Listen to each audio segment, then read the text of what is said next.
Hey, how's it going, Craig? Great. I just wondered if you could hear me. Yeah, when it first comes on, I can't hear anything because you got this meeting's being recorded, but yeah, Oh, that yeah. goes away. So yeah. Well, I am gonna, I do, I think, is it being recorded? Yeah, I hope. I mean, I just wanted to, Yes, yeah. now I can hear you guys. Can you hear me? Okay. Yes, Yep. yes. Great. Okay, great. Okay, great. Well, we'll start with, I guess I don't really have much today other than we're just gonna do a little bit of the review of the Animus, which, what we're really gonna review too is the evolution in consciousness of hi Annette, the fact that how are you doing? We're just getting started here. I was saying we're just going to review a little bit and then we'll just talk about some animus dreams and turn off the thing. Maybe we'll talk about um, Jan's poem, which and her interesting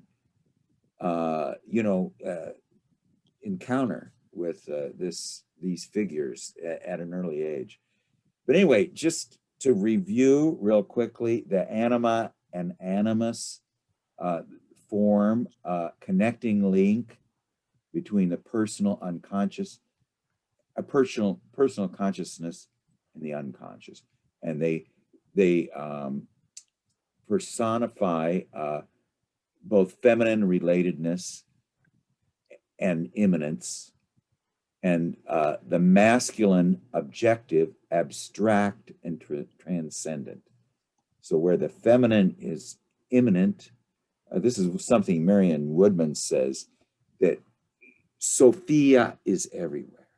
You know, in the smiling faces of everyone you see, and all of the trees and flowers is Sophia manifest. And this is the immanence of the feminine.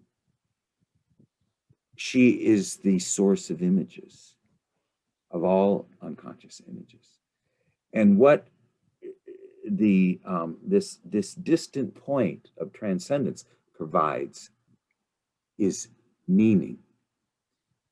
It adds a level of what she says. Every dream is a is it takes the events of today or yesterday and lets the eternal shine through.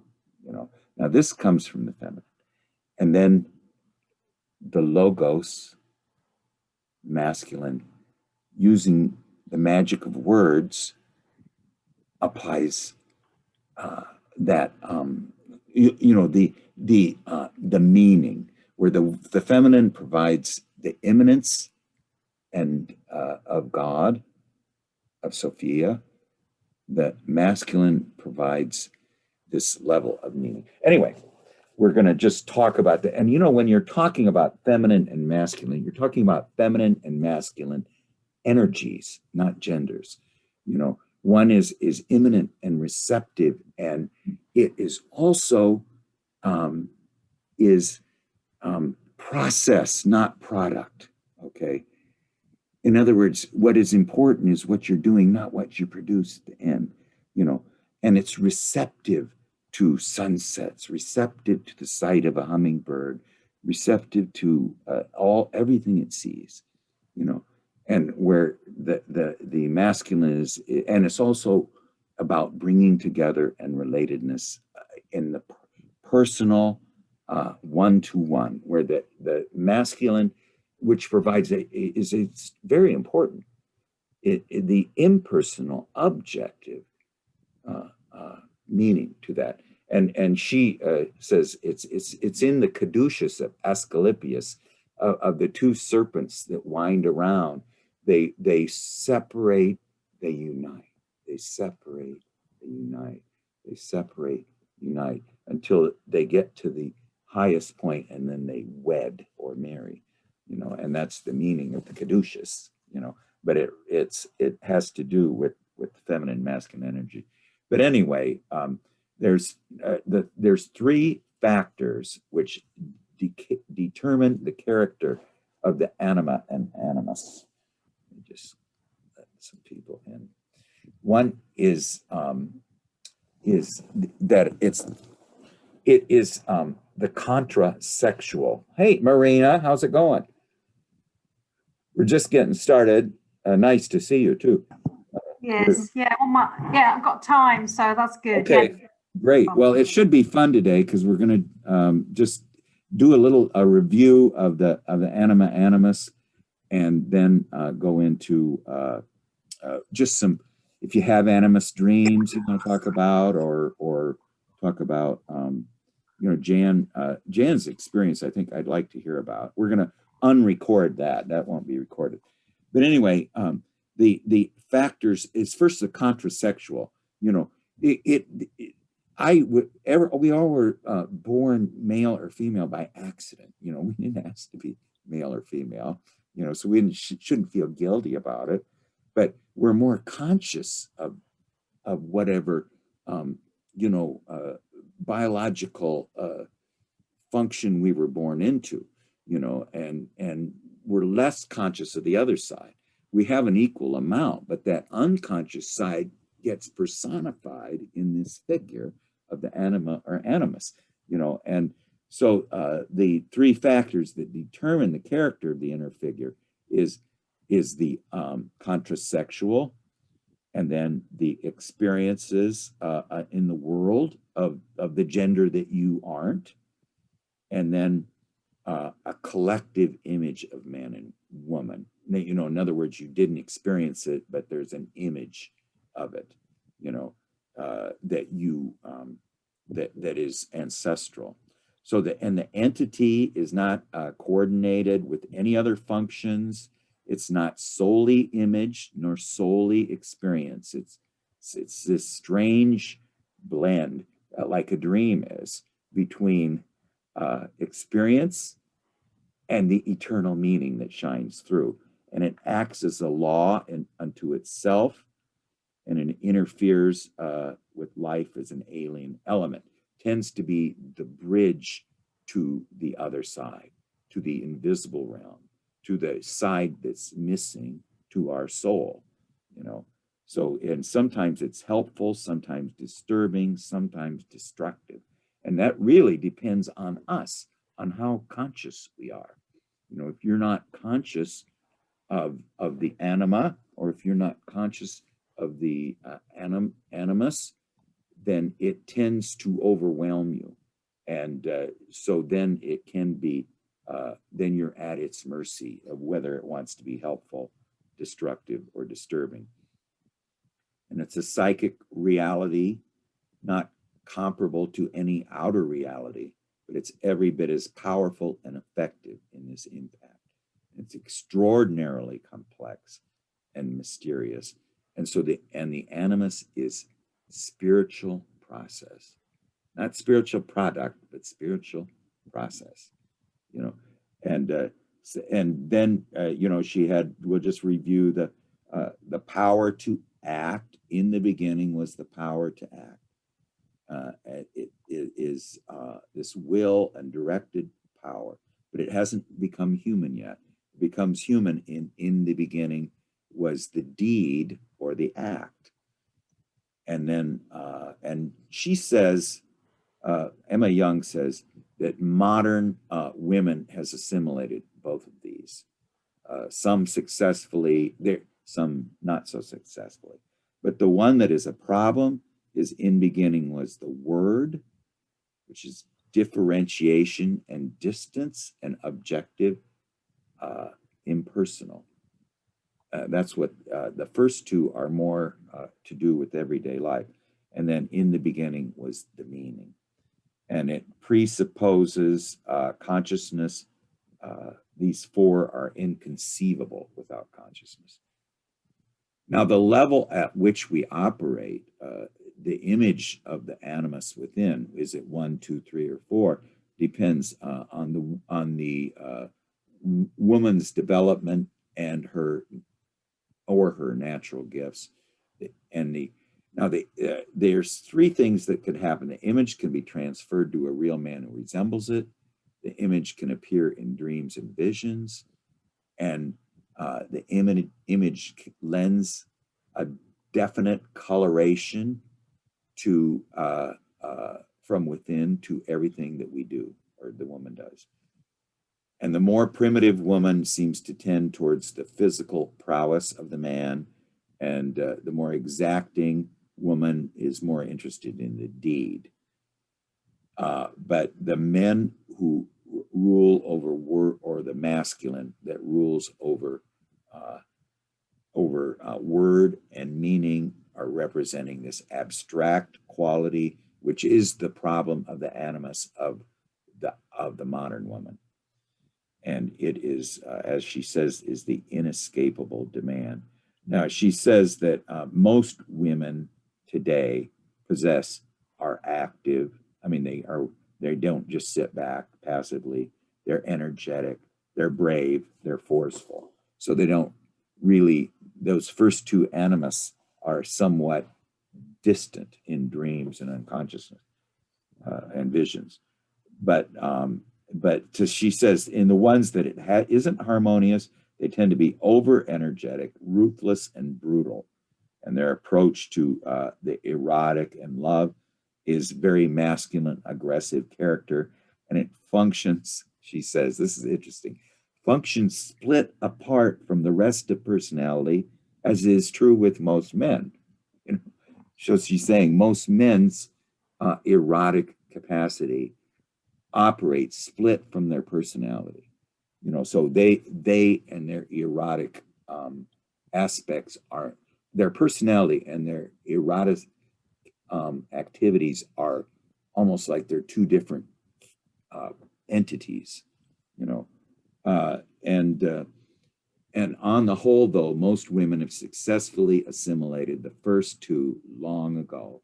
And so there's always been women of strength, of will, purposefulness, activity, and energy, and in otherwise very feminine and related lives. That's going to become up very important, that the woman always has to be a very feminine and related person. Otherwise, it's really interesting that what happens.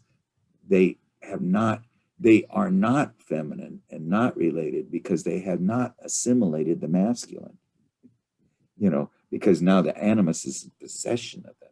When they become conscious of the masculine aspect, then they can go back to being their feminine related lives, and they're now not possessed by it, but they set the goals, and the animus guides them to it, you know. So the problem of the modern women lies with word and meaning, and the problem, it's problematical because harmoniously assimilating, it's also the gift of the modern era. She's going to say something very beautiful about this, that it is problematical because harmoniously assimilating this gift must be accompanied by a woman remaining who she is. She needs to remain feminine and related. So, but she needs to assimilate logos, word and meaning, and that's what she means by harmoniously, you know. And so now to learn the nature of word and meaning, and to coordinate them so they play a meaningful and important role in women, is the animus problem. Now, she says that it is also not just a problem, it is an inescapable demand. And it is not presumption or audacity. It's not that we're Eve tempted by fruit or encouraged by a snake, but something else has come upon women like a command, and they're confronted with the necessity of biting in to the fruit, whether it's good or not. The paradise of unconsciousness is gone forever. Now, this is really a significant turning point in the evolution of consciousness, and it's a problem which must be faced. And if women do not face the inescapable demand adequately, the animus will become negative and work destructively on her feminine relatedness. So because the energy has flowed back. She says that you're born with this energy, and if you don't use it like it's designed, it flows back into the unconscious, makes the animus an autonomous demonic being, and he overwhelms ego, and so it needs to be harnessed.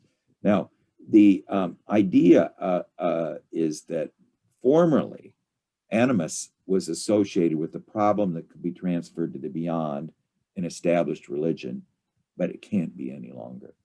The evolutionary turning point has come about because of the tremendous amount of psychic energy that was freed by the control of the biological task. I mean, the biological task in women today is under their control to some extent, and the third factor is technology.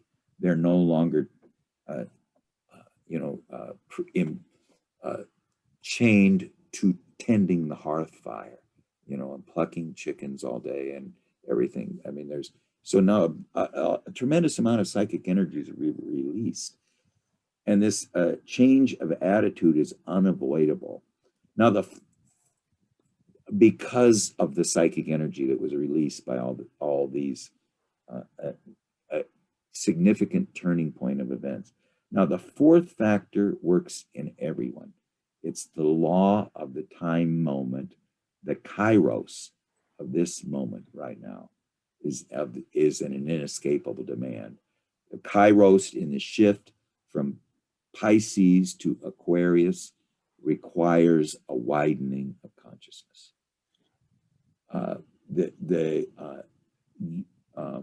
It's why depth psychology, why Jung appeared in the universe.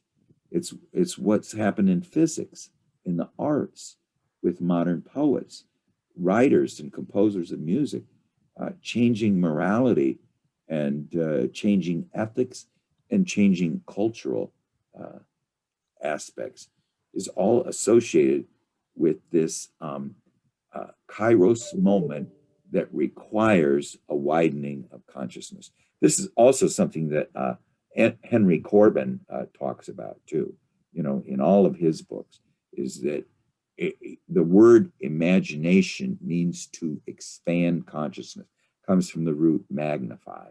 And Pierre Teilhard de Chardin, his books too, were about the noosphere, where, at some point in the future that all we'll be united in not just an atmosphere or a biosphere, but a noosphere of consciousness, that is shared all over the world. And this is already, we're seeing glimmers of it right now, So a new world has formed, and it's a subject that must be settled. We can't escape it, no matter how obscure the settlement seems to us right now. We have to work on it. It's going to happen. It is inescapable demand. And so in all this extensive evolution of consciousness is expressed, this animus problem. And the new world implies that this psychic energy is going to go in new paths. These new paths are deflections from the trend, and it's what all cultures require and depend upon. The new paths are unique to the human among all animal life forms, and affects us like the sin affected Adam in the Adam and Eve myth, and the Prometheus theft of fire, because it requires a sacrifice. And we're going to talk about the sacrifice real quick here. It's an interruption or reversal of the previous natural course of events. And it's this religious mystery with its symbolic, so this is serious too, the symbolic experience of death and rebirth. And it's a miraculous quantum leap in the process of transformation. And so to understand what this process of transformation is not easy because it's guided by the road and the path that you are on is not the same one I'm on, because it's guided by the self that's in you. Now, this is something I tell my wife too when they're talking about the higher power in AA. The self in us is this massive root that lies under the ground. It's our root. It's not my root is not your root. And that little sprout that comes up above the ground from this massive root is, is not your flower, So there's this aspect of the dreams that you have are not going to lead you in the same direction as mine. But the whole idea is that that you become the empty vessel for the massive root which lies beneath the surface for you. Now, so this is the animus problem, So anyway, and it's now. See, the thing is that through all of these achievements, this process of transformation, these miraculous quantum leaps, we're no longer the child of Mother Nature completely, but we've been driven out of paradise, but we're not God either. So now we're tied inescapably to the body and to the laws of nature. So we're like Prometheus, we're fastened to the rock, we're fastened to the body. And so we're at this painful state of suspension between spirit and nature. So, this marvelous painting by Salvador Dali, of Christ suspended at the center of a quaternity. Women are also suspended. They also experience this conflict. That there's an aspect of them that has been driven out of paradise, but there's also an aspect in them that they're not God either. So they're this connecting link between the divine and nature, and they aren't either one, So the problem of the animus is this suspension, and it's absolutely necessary that nature and spirit are harmonized in women. And now this masculine intellectual counterpart is in the woman herself. It's within her. It's not outside. And so, it's not, you're not going to, you try to find it outside, but that usually, that's a projection usually, and you're usually disappointed. You need to find it within. You need to find the man needs to find the woman that's within him, that feminine guiding aspect within each of us. And the woman needs to find this guiding aspect within her that is the unconscious aspect of the masculine, impersonal, objective, transcendent aspect, wherein the man needs to find the immanent, receptive, personal, related, earth-like aspect within him. And, let it be his guide. It's the psychopompos. It's the leader of the guide leader. And to get to the other side, the anima needs to lead the man. That to get to the other side, the animus needs to lead feminine consciousness. To make sure that both of us have leaves on both sides of the tree. We don't have a tree with leaves only on this side, and this side we don't pay any attention to. See, if you don't pay any attention to them, to this side, the tax man will come to your house and demand taxes. Payment must be made, you know. So and this is, we all have these dreams, you know. So anyway, that is the, that's a little bit of interesting aspect that it's, now that it is the inescapable demand, and it's a kairos moment, and it's brought about by something that happened before we were born, of of technological advances that free up psychic energy, and the biological task of being reduced, which frees up psychic energy. So now the first step on the right road is the withdrawal of all projections, freeing it from the object. And this is a painful renunciation, because the task of learning, the task of finding the man within us. And she says that you usually, the best way to do this is to have debates with it and conversations with it inside. That's going to differentiate it and also take away the projections. But where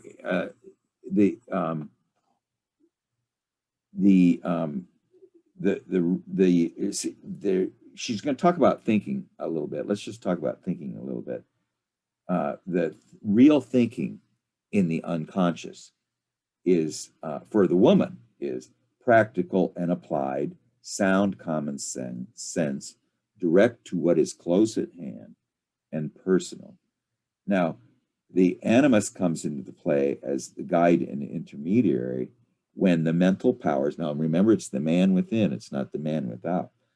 When the mental powers are no longer applied to daily tasks, they go beyond and become impersonal, objective, and not immanent. They're transcendent. Now, in all cases, and this thinking is not the directed thinking of Einstein or of a geometric proof in geometry or some calculus problem. This is intuitive thinking that is tied to the feeling function, especially in women. The thinking in women needs to be centered on the feeling function, and then using intuition and sensation. They also need to guide the thinking aspect. So with the thinking aspect in women, and they call this, this is this kind of thinking that you find in fairy tales and in dreams. And, she's got this wonderful quote from Jacob Grimm.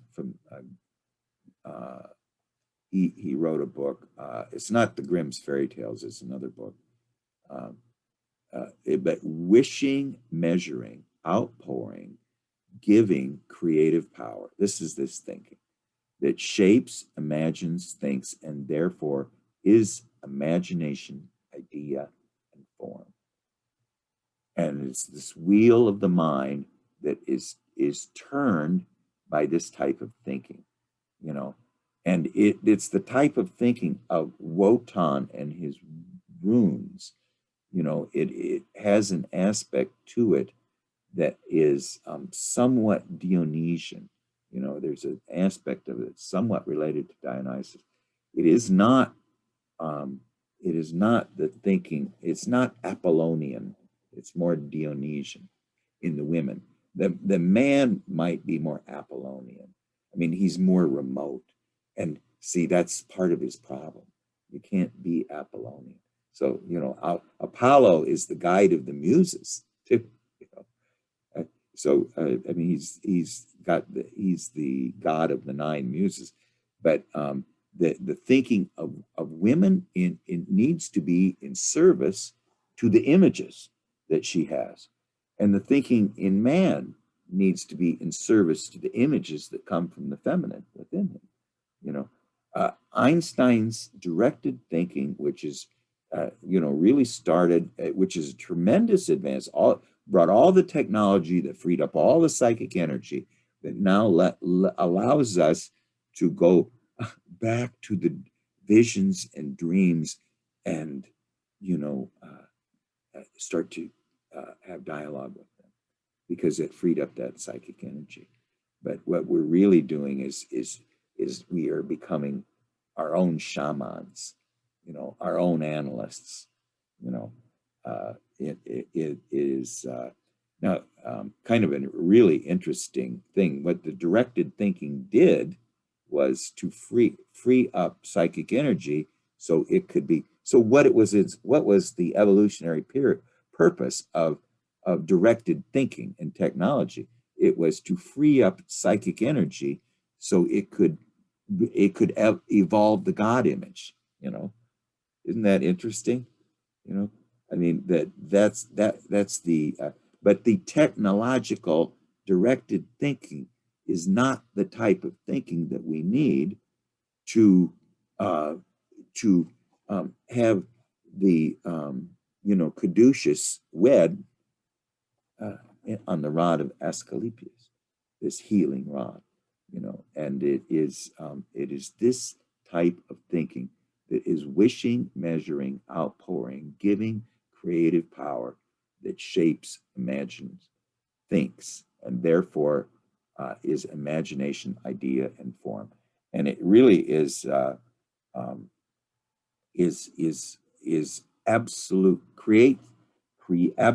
creative, because what happens is another reality comes into being, another image with meaning comes into the world, and its reality is every bit as concrete as any reality you see outside. So anyway, it's not that easy to understand. It's easier to do it, because you'll know it's true when it happens to you, and not until it happens to you. So I mean, and the way you do it is through active imaginations, through taking your dreams, amplifying and making your own myth. And your thinking needs to be in service to your own myth. So it needs to be you take the images, you apply this strange thinking of the animus in women, and to serve her becoming objective and impersonal and transcendent, in her myth. Her myth needs to be separated from her personal life, and the animus can help her do that. But as far as making her a brain surgeon or a rocket scientist and everything, that's not the type of thinking they're talking about here. Now she goes a little bit about words, runes, mantras, prayers, magic formulas, technical expressions, slogans, all bear witness to the power of spirit. They really do have a lot of power. They're apotropaic. If you can guess the name of Rumpelstiltskin, he loses all his power, because now he's suddenly named, and it's the idea, if you can name a disease, it loses some of its power, because you've identified it and you put a circle around it. So it's not this magical curse. It's a known, it has boundaries around it, Now, so that's what words do. They define, discern. It's defined discernment, defining discernment. So there's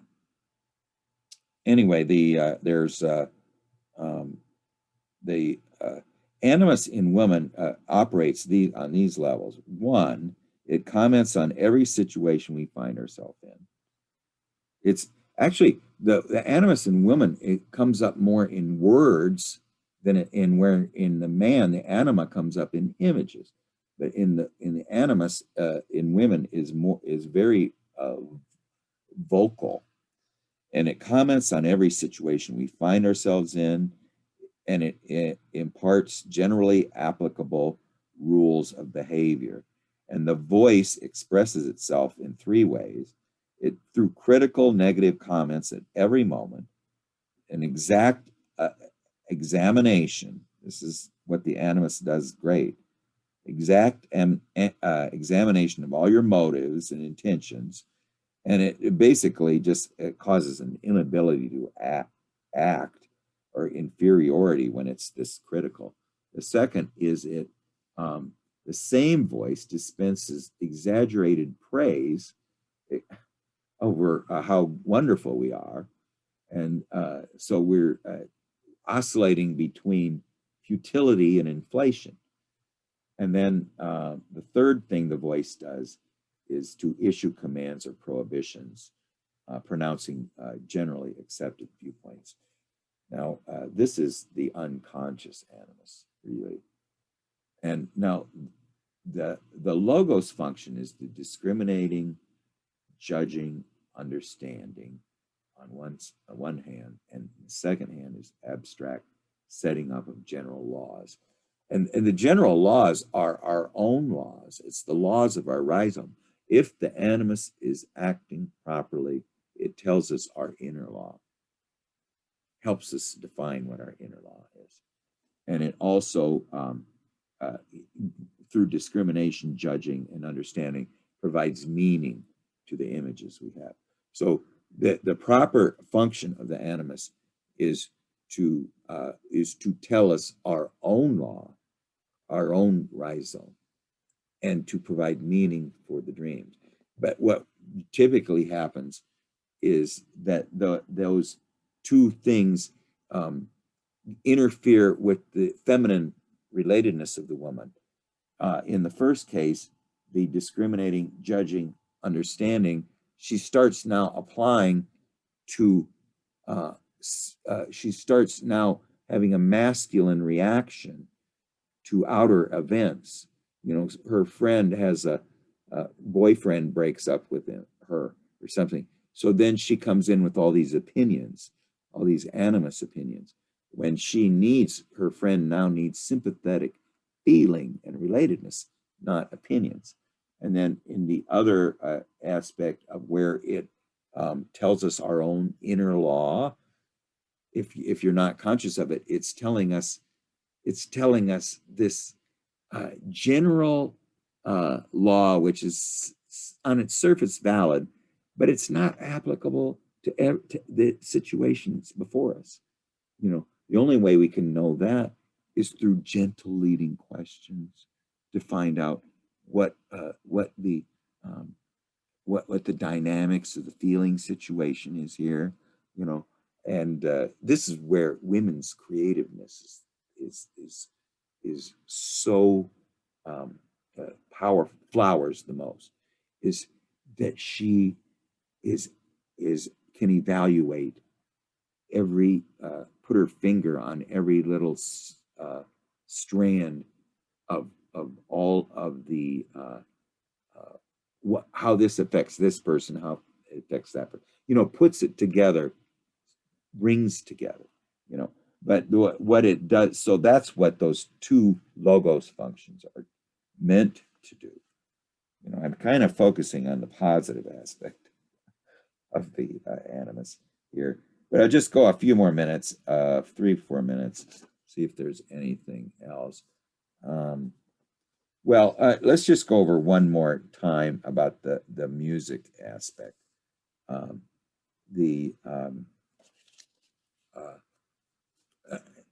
How anima and animus appear in the unconscious.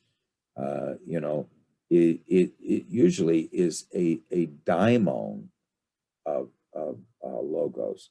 In dreams, it's the real man, the father, the lover, the brother, the teacher, the judge, the sage, the sorcerer, the artist, the philosopher, the scholar, the builder, the monk, the trader, the aviator, the chauffeur, a man distinguished in some way by masculine qualities.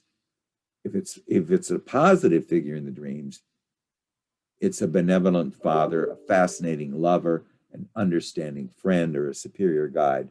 If it's negative, it's this violent, ruthless tyrant, this cruel taskmaster, this moralist and censor, this seducer and exploiter, this pseudo hero who fascinates by a mixture of intellectual brilliance and moral irresponsibility. And it can also come up as a boy, son, or young friend, some youth, if the animus is still developing. And now the higher animus initiates and accompanies the soul's transformation. That's when the woman is in a state of consciousness, and the lower animus is a sorcerer who bewitches her. And now we do want to discuss what the sacrifice of the man is. The sacrifice of the man when he unites with the anima is to give up the inflation that his wonderful thinking apparatus and his ability to operate in the outer objective world competently is not enough. You know, he needs to sacrifice that and come down to the earth and start to worry more about process, not product, the present moment, the receptive aspect of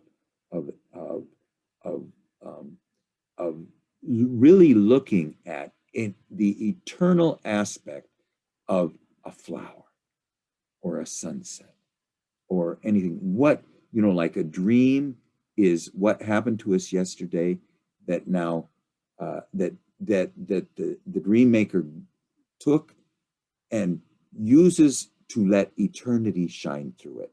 It takes the ordinary events of yesterday and lets the eternal shine through it. Now, it's an image which just puzzles us, and then we need either, in my case, I don't ask the animus, I ask the Great Mother and the anima what it means, and they can tell me. I don't need an analyst. If you do an active imagination, you'll get amazing amplifications of your dreams. You know, now in the case of the woman, what does she sacrifice? What and she has tremendous resistance to this, sacrificing this. That the woman possesses magical power over men. You know, her charms, her charming aspect. She really does possess an ability to influence men to do what she would like them to do. You know, that potentially, you know, and when a woman becomes very conscious and realizes that is just, I don't want a man that is going to be attracted to me because of that. That's not me. That image that I project, even though I don't even know I'm projecting it, and the man is attracted to me because of that, well, I renounce my power. And I want you to come to me as a human being, not because you are, you know, what Marie-Louise von Franz used to say, those boys howling like cats outside your bedroom window aren't in love with you. They're in love with love itself. They don't even know who you are. You know, so the woman who is conscious and knows that she possesses this power, but she has to say, I renounce it. Now, at this point, she can become, that is the sacrifice. But it's required to now know that you have another task, and your task is not to be this almost fairy tale princess in the outer world. Your task is to be a human being, to be a fully human being, whether you're a woman or a man. And you do this by renouncing projections. And in the man's case, he renounces the ego objective world, descends to the earth, descends to the immanent receptive, the process, not product, and to the earth. And he gives up all this up here. And he gives up the objective, and he surrenders to relatedness in the personal. The woman needs to have an idea that she ascends, but she needs to do it in, I want to read this last part here. It's just beautiful. I can get it here and find it. Let's see. Yeah, this is it. She needs to learn to cherish and emphasize feminine values as the primary condition of holding herself out against the masculine principle. It is power.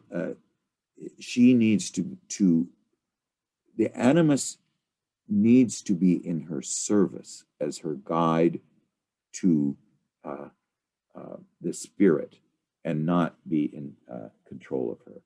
You know, so when women succeed in maintaining themselves against the animus, instead of allowing themselves to be devoured by it, then it ceases to be only a danger and becomes a creative power. Women need this power. Strange as it may seem, only when this masculine entity becomes an integrated part of the soul and carries out its proper function, is it possible for a woman to truly be a woman. This is from Emma Jung. In the higher sense, and at the same time be herself, this immanent being, you know, who, and Emma Jung really emphasizes the fact that she finds women of this type have found an incredible asset in other women, you know, that they, the fact that they are starting to relate to each other, because there's this community of these women who are trying to do what she says here, to instead of allowing themselves to be devoured by the animus, they maintain themselves against us. Then it ceases to be a danger and becomes a creative power. Women need this power. And anyway, that's sort of a summary of it. What I'm going to do now is to turn off the recording, and we'll just start. Hi, Jordy, and Chris, I believe, is that you're there too? I see. Hi, Chris.